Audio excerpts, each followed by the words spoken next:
Commander Jake Morrison stared at the massive alien ship through the viewing port of the Terra Nova. The vessel was unlike anything humanity had ever seen.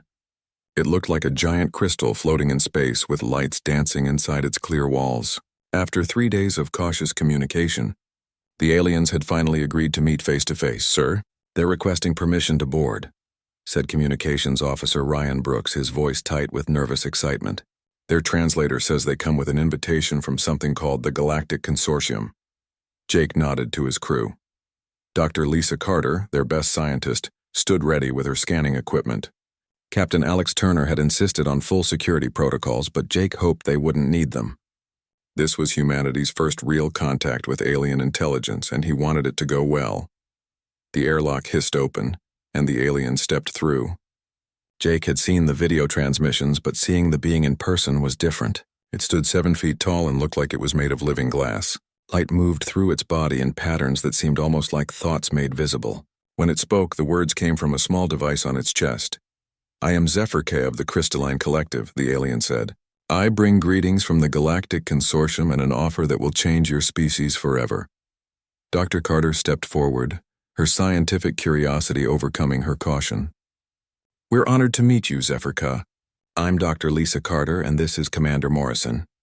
What kind of offer are you talking about?" The alien's body pulsed with what might have been amusement. "Every 50 of your years, the galaxy holds a great competition. We call it the Galactic Tournament. Species from across the stars come together to test their abilities, share their knowledge, and prove their worth. Your species has been chosen to participate." Ryan Brooks almost dropped his communication device. "Chosen by who?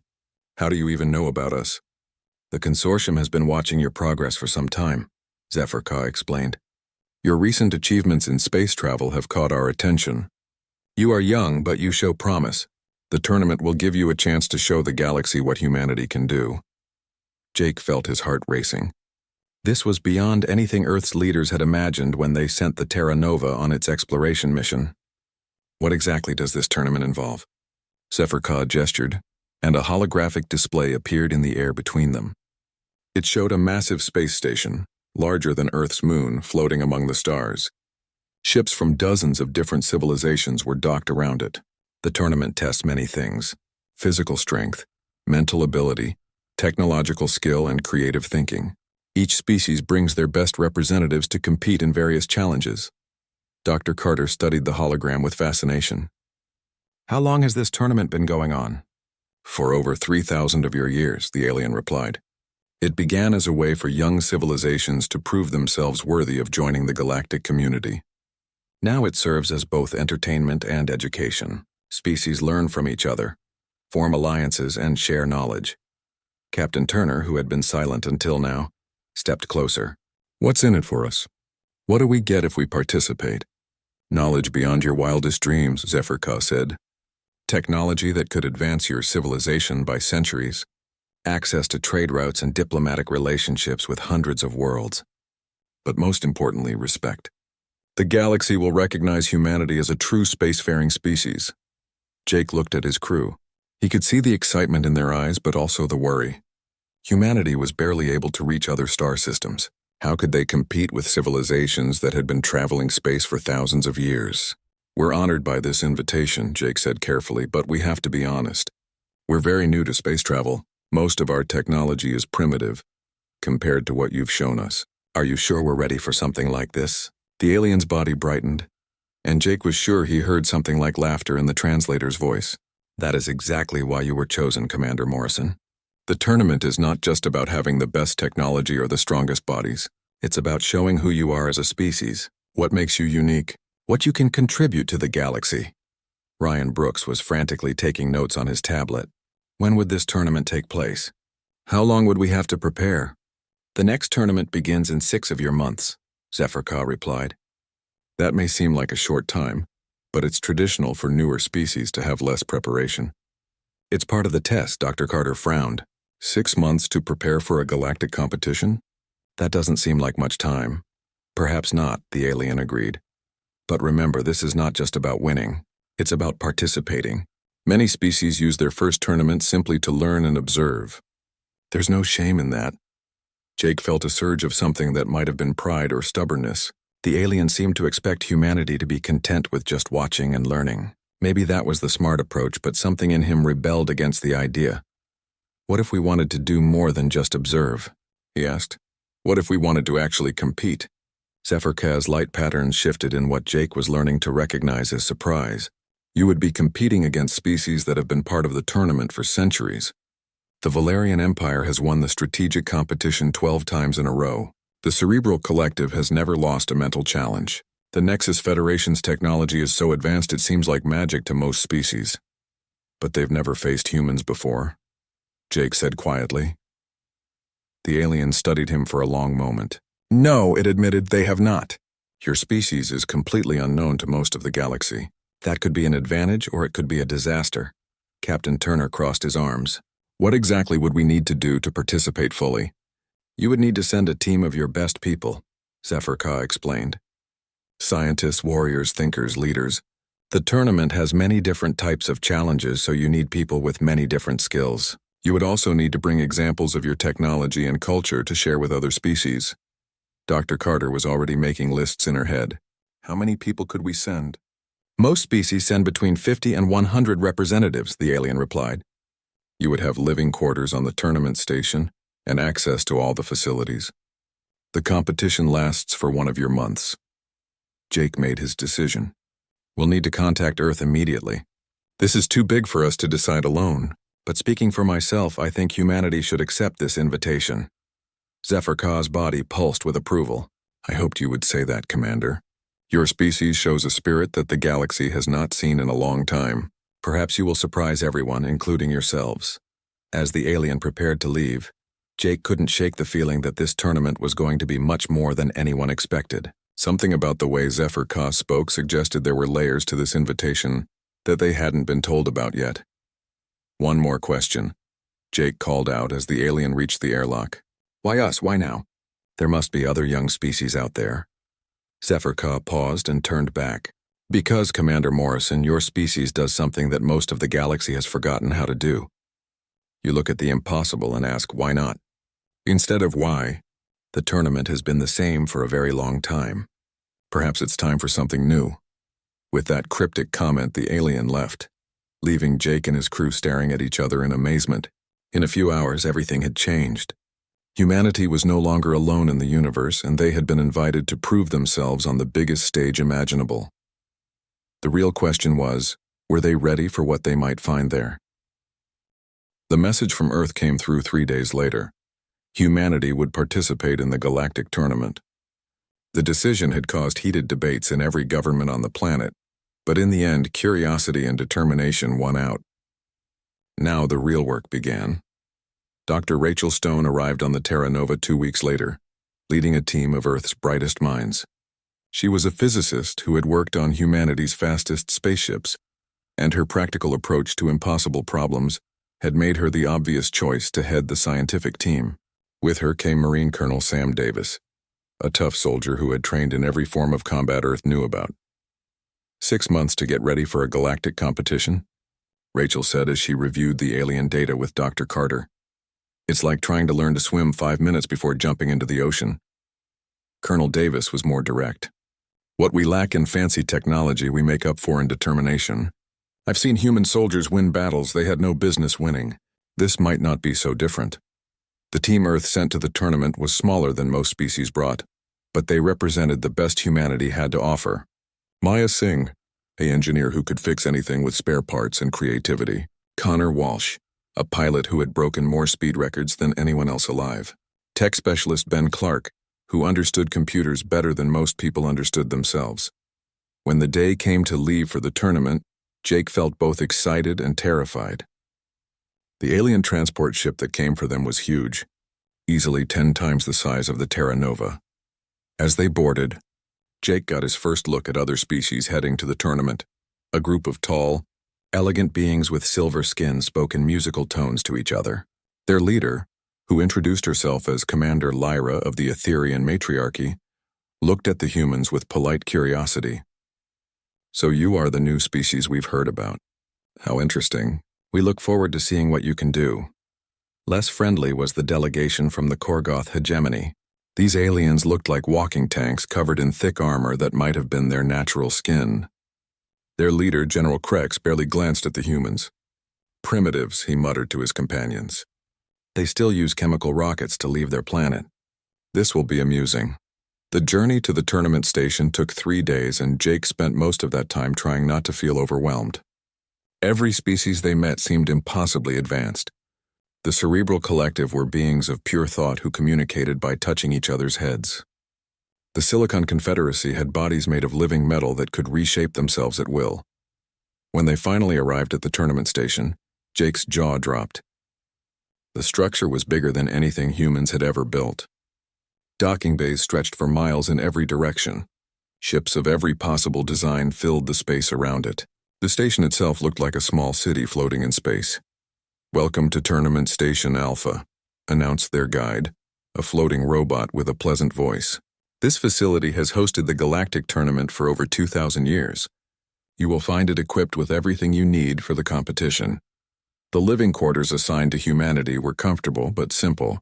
Each team member had their own room, and there was a common area where they could meet and plan.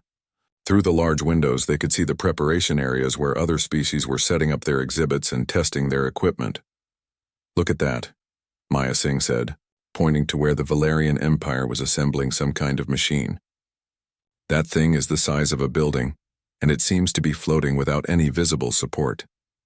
Connor Walsh was watching the Nexus Federation's pilots practicing in small, incredibly fast ships. "Those craft are moving faster than anything we have, and they're doing it inside the station."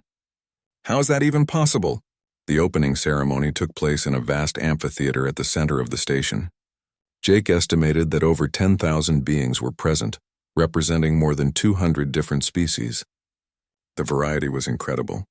Some looked almost human, while others were so alien that Jake couldn't even figure out which end was their head. The ceremony was hosted by something called the Arbiter, an ancient artificial intelligence that appeared as a shifting pattern of light and energy. Its voice seemed to come from everywhere at once. "Welcome, beings of the galaxy, to the 127th Galactic Tournament," the Arbiter announced. "For 3 millennia, this competition has brought together the finest representatives of our civilizations to test their abilities and share their knowledge." The Arbiter went through the traditional opening, introducing each species and their achievements. The Valerian Empire was praised for their strategic brilliance. The Cerebral Collective was honored for their mental abilities. The Nexus Federation was recognized for their technological innovations. When it came time to introduce humanity, the Arbiter's tone became almost casual.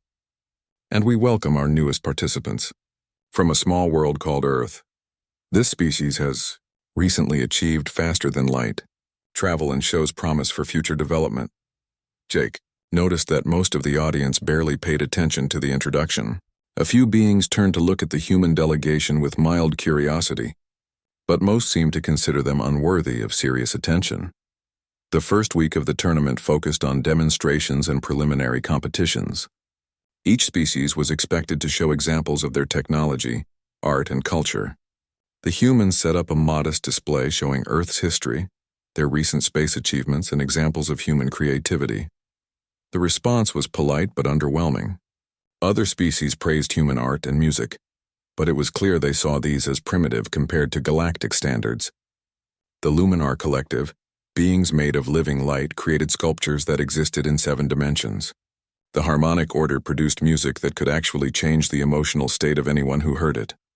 "We're not making much of an impression," Dr. Stone said during one of their evening meetings.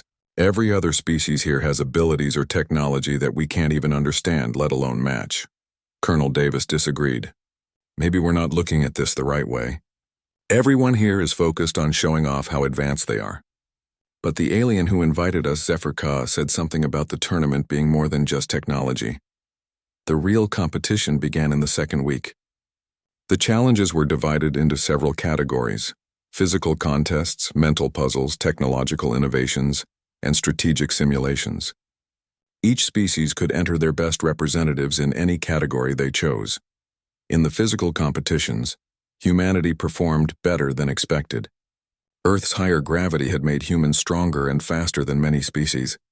Connor Walsh won several pilot competitions. his natural reflexes and aggressive flying style surprising aliens who were used to more calculated approaches.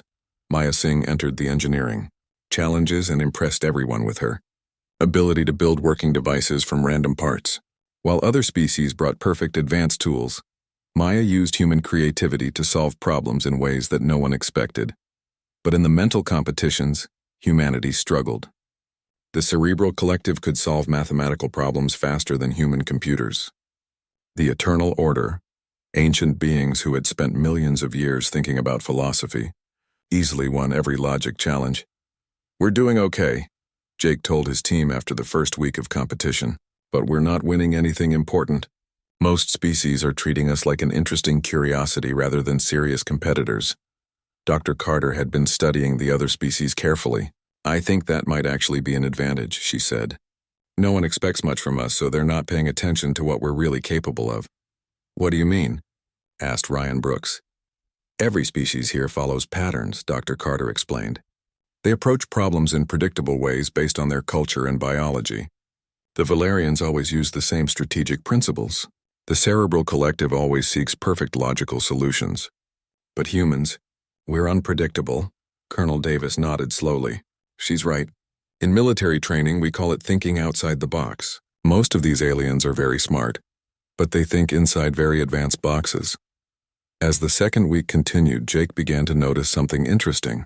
During the mixed species challenges, where teams from different civilizations had to work together, the human representatives often ended up in leadership roles. Not because they were the smartest or most advanced, but because they were the ones asking questions that no one else thought to ask. When Tony Martinez, one of their engineers, was paired with a crystalline collective member for a problem-solving challenge, he didn't try to match their advanced knowledge. Instead, he asked basic questions that made his partner think about the problem in completely new ways. "Why does the solution have to be permanent?" Tony asked during one challenge. "What if we made something that was supposed to break after it fixed the problem?" His alien partner stopped and stared at him. That is not how we approach engineering problems." "Maybe it should be," Tony replied. By the end of the second week, Jake was starting to understand what Zephyr Ka had meant about humans bringing something new to the galaxy. It wasn't their technology or their physical abilities. It was their way of thinking. The third week of the tournament brought the adaptation scenarios, challenges designed to test how different species handled unexpected problems. Jake watched from the observation deck as team after team faced the same pattern. They analyzed the situation, applied their standard solutions, and either succeeded or failed based on their species' natural abilities. The Valerian Empire approached every scenario like a military operation. The Cerebral Collective treated each challenge as a logic puzzle. The Silicon Confederacy relied on their advanced technology to overcome obstacles. Each species had their method, and they stuck to it religiously. Then it was humanity's turn. Tony Martinez and Dr. Kevin Lee found themselves in a simulation chamber that looked like a damaged space station. The scenario was simple in concept but brutal in execution. They had limited resources, failing life support, and a reactor that was about to explode. Other species had tackled this challenge by following emergency protocols, trying to repair systems in the correct order, or evacuating efficiently. "The reactor will blow in 30 minutes, the simulation announced. "Repair the life support systems and prevent the explosion, or evacuate all personnel safely." Tony looked around the simulated station and started laughing. "Kevin, this whole scenario is based on the assumption that we have to choose between saving the station or saving the people." "That's because those are the only logical options," Dr. Lee replied, then paused. "Wait, are you thinking what I think you're thinking? Why can't we do both?" Tony asked. "But not the way they expect us to." Instead of following any standard procedure, they began tearing apart non-essential systems to build something completely new. They used the evacuation pods not as escape vehicles but as mobile repair units. They turned the station's waste recycling system into a makeshift cooling mechanism for the reactor. The alien observers watched in confusion as the humans seemed to be destroying the station in order to save it. General Krex of the Korgoth hegemony was heard muttering, "They're doing everything wrong. This is painful to watch." But 35 minutes later, Tony and Kevin had not only prevented the explosion and maintained life support, They had actually improved the station's efficiency by eliminating unnecessary systems. The simulation ended with a score that broke the previous record. How? Asked Commander Lyra of the Etherian Matriarchy. The scenario was designed to force a choice between competing priorities. That's exactly the problem, Tony explained. Everyone else accepted that they had to choose. We decided the scenario was wrong. This caught the attention of more than just the competitors. For the first time since the tournament began, the Arbiter itself requested a private meeting with the human team. Jake found himself in a chamber that seemed to exist outside normal space, facing the ancient AI that had run the tournament for thousands of years. Your species approaches problems in a way that the consortium has not seen before, the Arbiter said.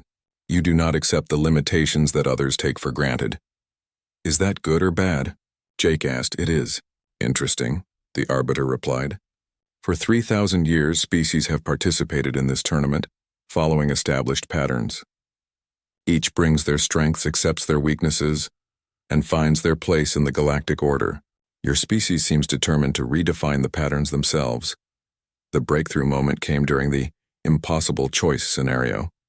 Sarah Johnson and Chris Parker were placed in a situation where they had to choose between saving a colony of innocent civilians or preserving a research station that contained the cure for a deadly plague. Every species before them had agonized over the moral implications before making their choice. Sarah and Chris took one look at the scenario and immediately started working together to find a third option. Working with medic Angela White and systems analyst Ben Clark, who were brought in as backup, they refused to accept that the choice was necessary at all.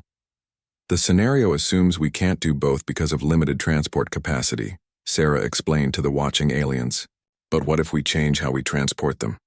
They used the research station's own equipment to synthesize a temporary version of the cure, treated the colonists on site, then used the colony's own ships to evacuate everyone together. The research and the people were both saved, and the solution actually created a better outcome than either of the correct choices would have provided. The alien audience was stunned into silence. Commander Thexvar of the Valerian Empire stood up from his observation seat. This is not how the scenario works. There are rules. There are established parameters. The rules said save the colony or save the research, Chris Parker replied calmly. We saved both. I don't see any rule that says we couldn't do that. For the first time in tournament history, the judges had to convene an emergency session to decide whether the human solution was valid. After 6 hours of debate, they ruled that not only was it valid, it represented a new category of success that they didn't have scoring criteria for. The effects rippled through the tournament immediately. Other species began approaching their own challenges differently, asking questions they had never thought to ask before. The rigid patterns that had defined galactic civilization for millennia started to crack. Captain Nick Taylor's performance in the combat simulations caused a similar stir. While other species relied on their traditional military doctrines, Nick treated every battle like a puzzle that could be solved in unconventional ways. He won fights by refusing to fight them the way his opponents expected. In one simulation, he was supposed to defend a space station against superior forces. Instead of trying to match their firepower, he used the station's communications array to hack into the enemy ships and convince them they were fighting each other. The battle ended without the defenders firing a single shot. That's not military strategy, protested General Krex. That's cheating. I prefer to call it creative problem-solving, Nick replied. The goal was to defend the station. The station is defended. Mission accomplished. Dr. Laura Price's approach to the science challenges was equally revolutionary. While other species showcased their most advanced discoveries, Laura focused on practical applications that solved real problems. Her simple but effective solutions often worked better than much more sophisticated alternatives. When challenged to purify water using only basic materials, other teams created elaborate filtration systems using advanced technology. Laura built a solar still out of plastic sheets and rocks that produced cleaner water using nothing but sunlight.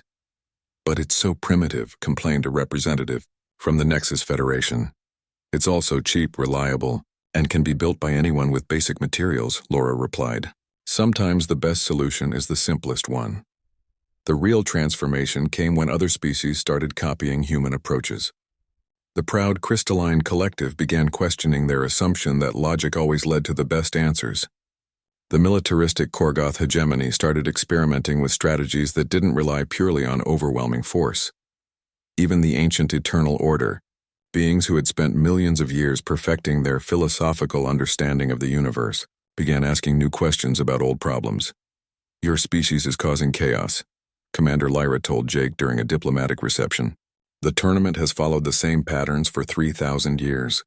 Suddenly everyone is trying to think like humans. Is that bad?" Jake asked. Lyra paused, her silver features thoughtful. "I'm not sure. Change is uncomfortable. But some of these new approaches are producing results we never imagined possible." The most significant change was in how species worked together. The tournament had always featured some cooperative challenges, but they usually followed predictable patterns based on each species' strengths and technological levels. The advanced species led, the newer ones followed, and everyone stayed in their assigned roles. But humans refused to accept those roles. When Maya Singh was paired with representatives from 5 different species for an engineering challenge, she didn't defer to the most technologically advanced team members. Instead, she asked each species to contribute their unique perspective to create something none of them could have built alone.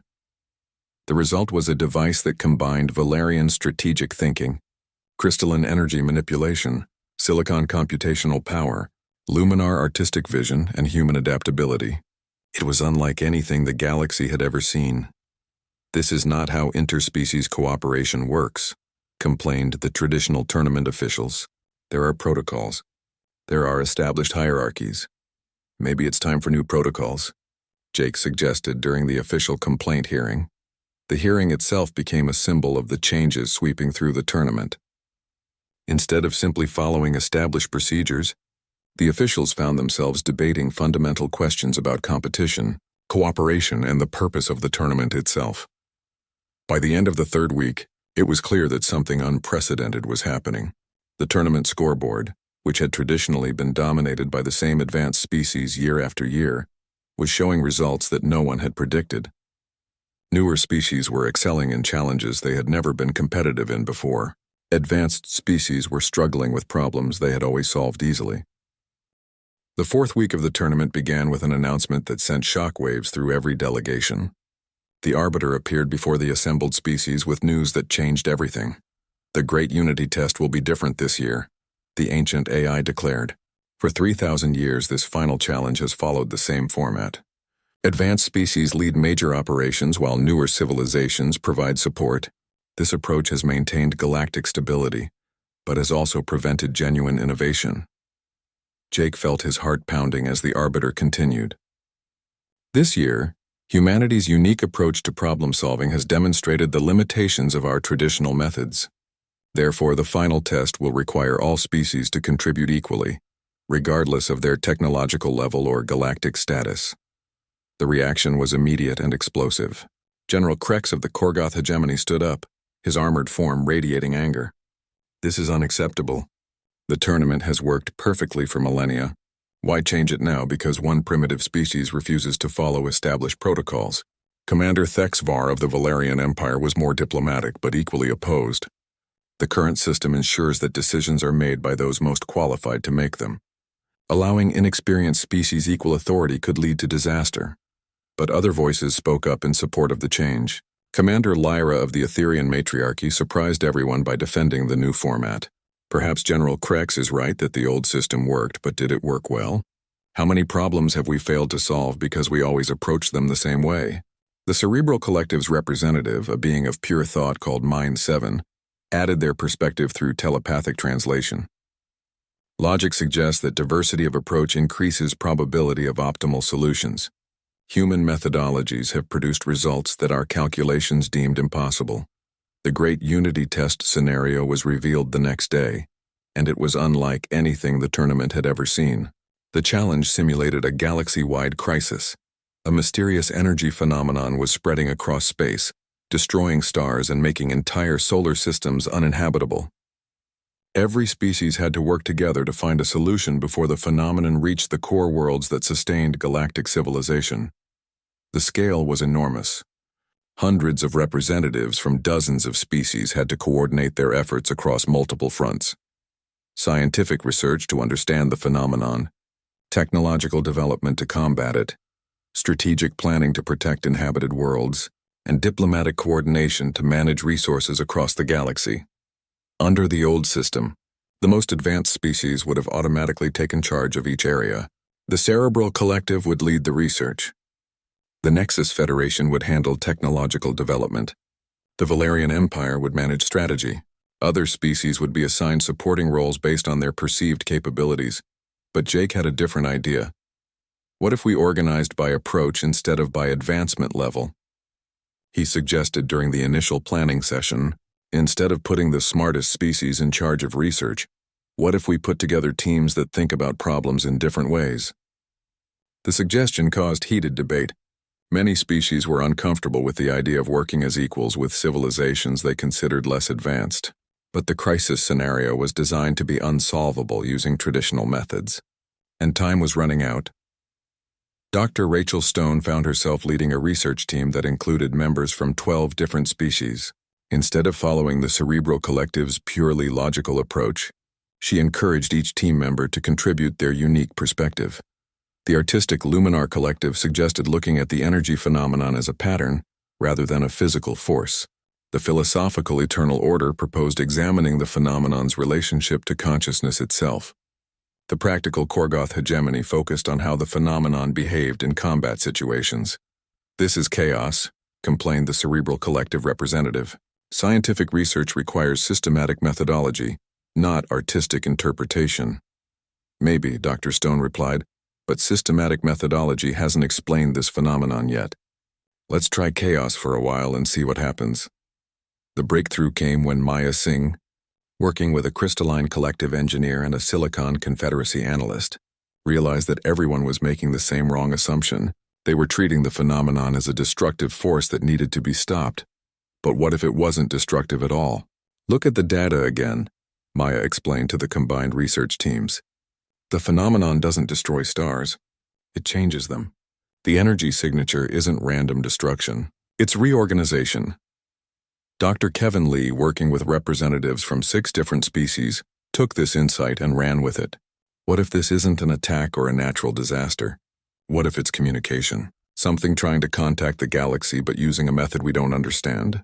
This possibility had never occurred to any of the advanced species because their communication methods were all based on their own technological assumptions.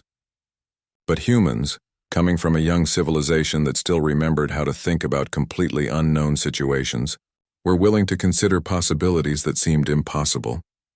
The combined teams began approaching the phenomenon as a communication attempt rather than a threat.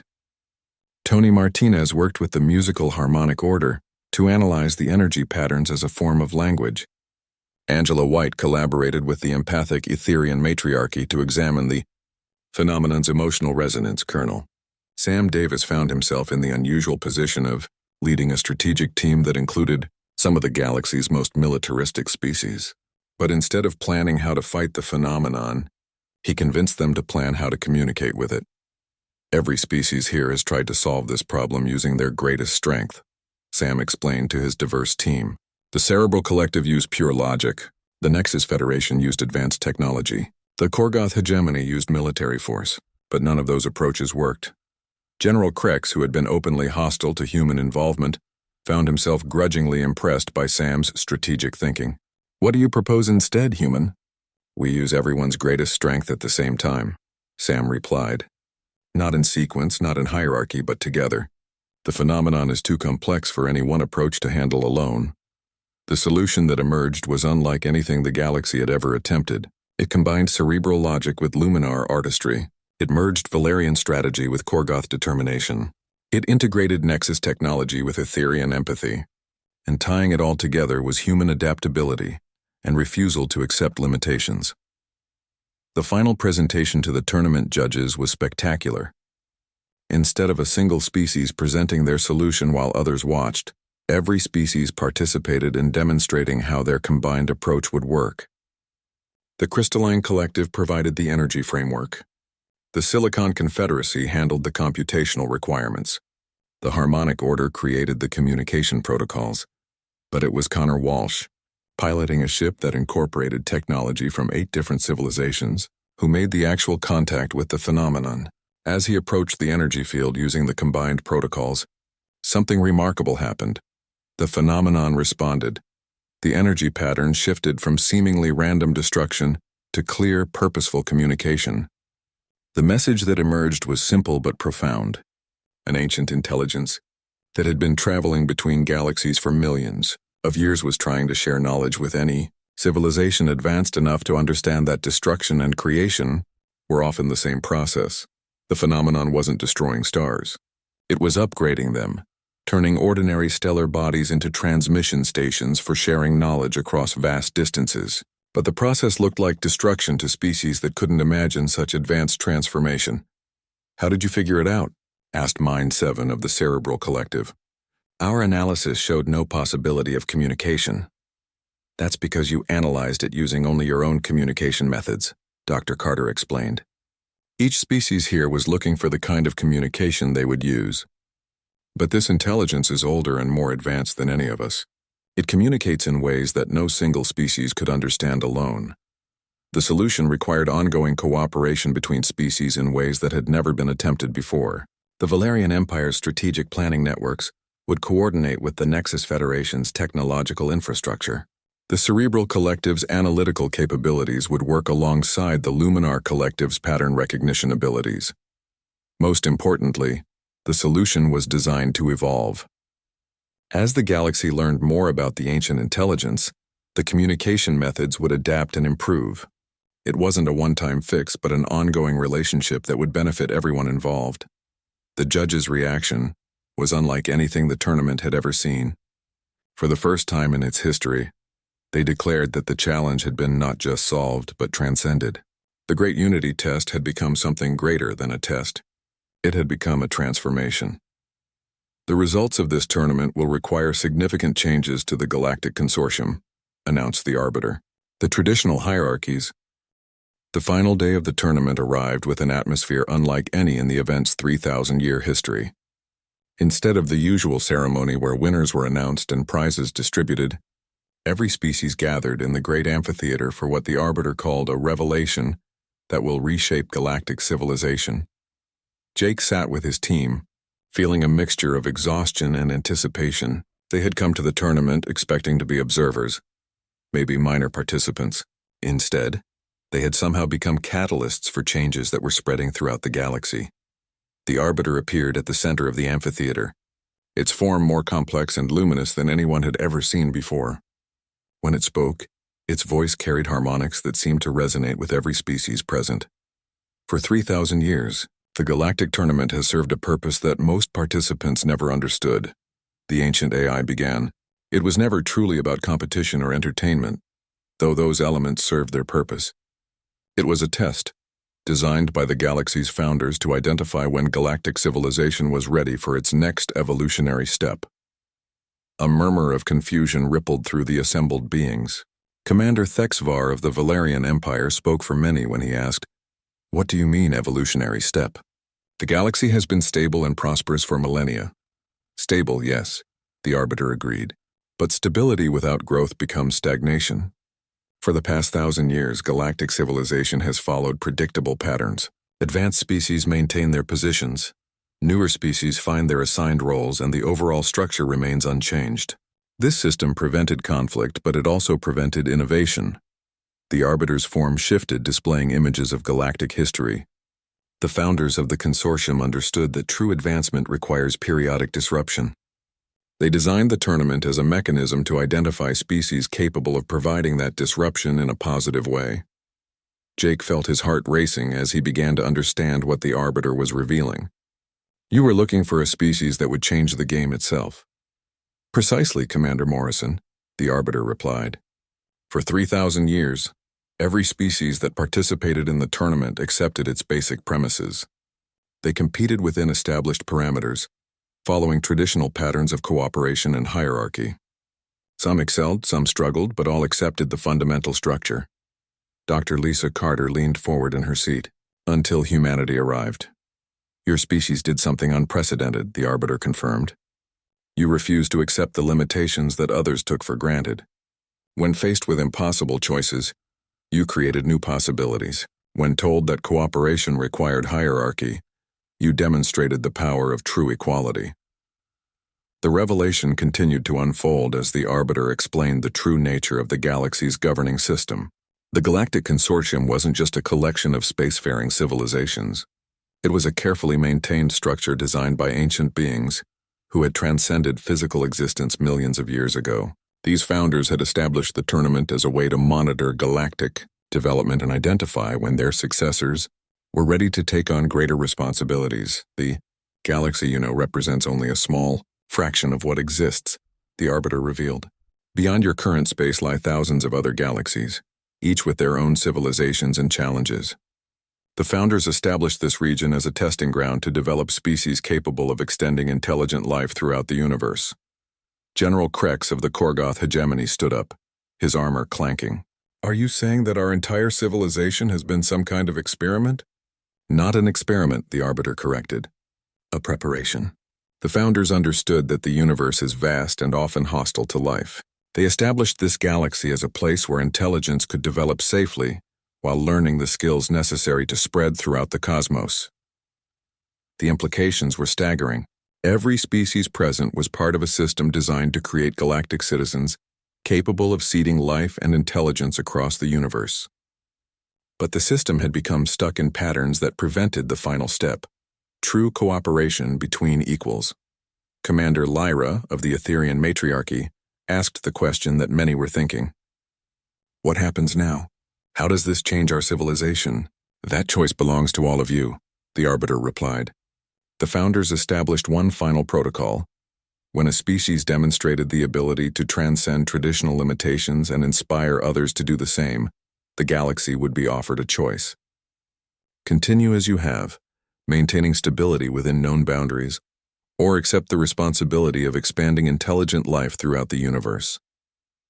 The debate that followed was intense and passionate.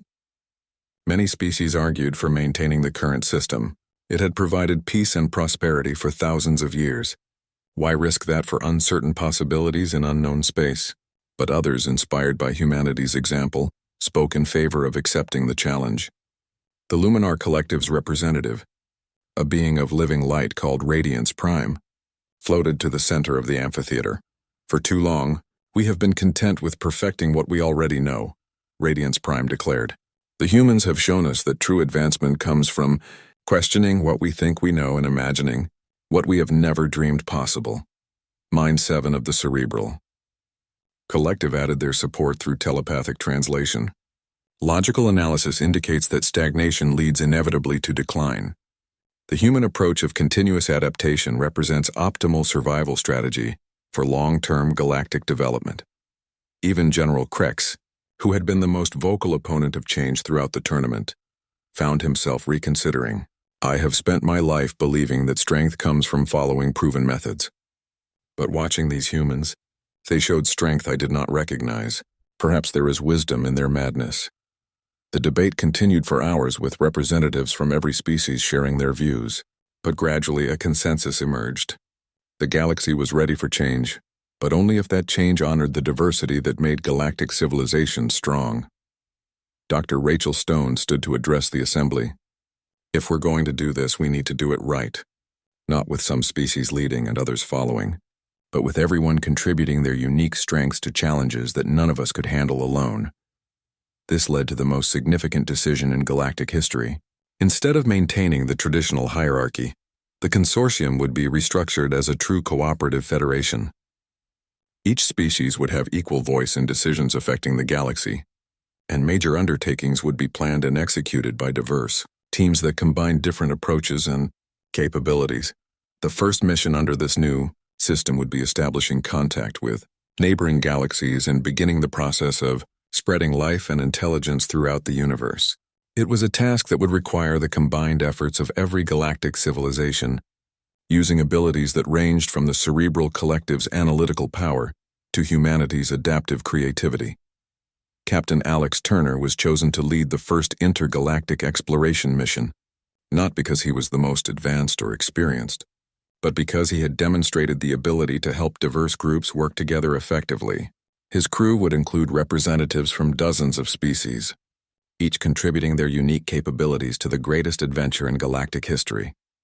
As the ceremony concluded, Jake found himself approached by Zephyr Ka, the crystalline collective member who had first invited humanity to the tournament.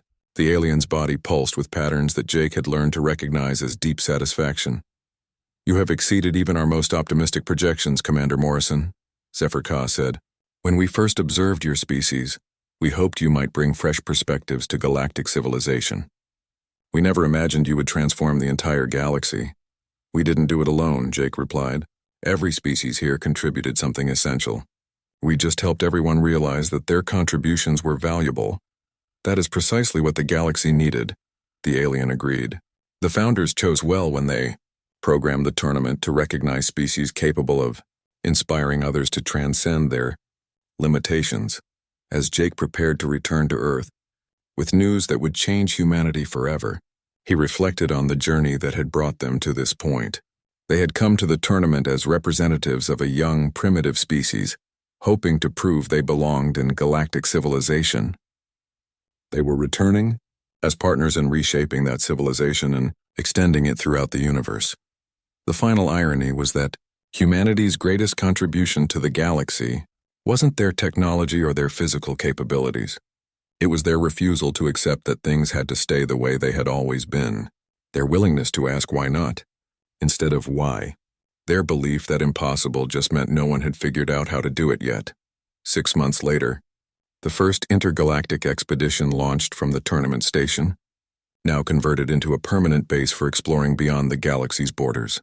The ship carried representatives from every species in the consortium, working together as equals on humanity's greatest adventure. And at the center of it all was a simple plaque that had been installed at